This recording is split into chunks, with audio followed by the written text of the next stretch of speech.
अस्सलामुअलैकुम। आज हम चिकन स्टीम रोस्ट की रेसिपी जो है ना वो आपके साथ शेयर करेंगे।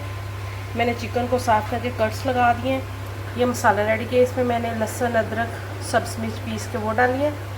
फिर इसमें फूड कलर डाला है, दड़ा मिर्च डाली है, नमक डाला है, इस पर सिरका डाला है, सोया सॉस, चिली सॉस और टिक्का मसाला जो है ना वो मैंने इसमें शामिल किया है। अगर आपने टिक्का मसाला नहीं शामिल करना तो आपको वो भी बता दूँगी इसमें, वो आप कौन कौन से इंग्रेडिएंट्स जो है वो पीस के तो डाल सकते हैं। अभी इनको मैं मिक्स करके ये ऐसे इसके कट्स लगाए हैं ताकि इसके अंदर जो है ना अच्छे से जो है ना वो मसाला जो है ना वो चला जाए और उसका टेस्ट जो है ना वो अंदर तक जो है ना हमें फील हो। मैंने ज़्यादा स्पाइसी नहीं बनाया क्योंकि हम जो है ना थोड़ा सा लाइट खाते हैं। तो इन सब मसालों को लगा के इसको ओवरनाइट के लिए जो है ना हम रख देंगे।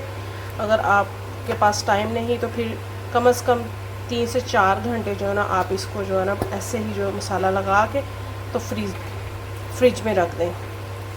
अब ये सारा जब मसाला कोट हो जाएगा इसको लगा के मैं फ्रिज में रख दूँगी। नेक्स्ट पार्ट में फिर मैं आपको इसको फ्राई करके और स्टीम करना जो है ना वो मैं आपके साथ जो है ना शेयर करूँगी। अभी फ़िलहाल इसको मसाला लगा के तो वो मैं इसको रख रही हूँ। तो नेक्स्ट पार्ट जो वन बाय वन जो है ना मसाला लगा के मैंने रख दिया इसको। अब मैंने फ्राई करके निकाल लिया और यहाँ पे छन्नी में आप बटर पेपर रखें नीचे, या ऐसे भी रख सकते हैं। सबको अच्छे से एडजस्ट किया है मैंने, और जो बाकी मसाला बच गया था वो इसके ऊपर हम जो है ना लगा देंगे ताकि उसके जो स्पाइस निकल गए हैं फ्राई के दौरान वो इसमें जो है ना आ जाए। पानी को मैंने जो है ना बॉयल होने के लिए रख दिया है।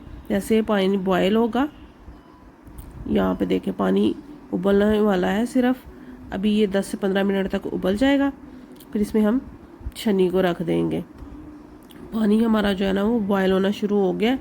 यहाँ पे हम जो है ना अपना स्ट्रेनर जो है ना वो रख देंगे और ऊपर से अच्छे से इसको कवर कर दें। इसको तकरीबन 20 से 25 मिनट तक जो है ना हमने पकाना है। पहले फुल आंच रखनी है, फिर हमने मीडियम आंच कर देनी है इसकी।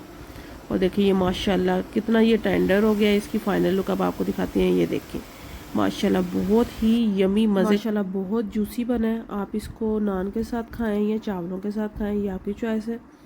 चैनल को सब्सक्राइब कीजिएगा, लाइक कीजिएगा, शेयर कीजिएगा। नेक्स्ट वीडियो के लिए अल्लाह हाफिज़।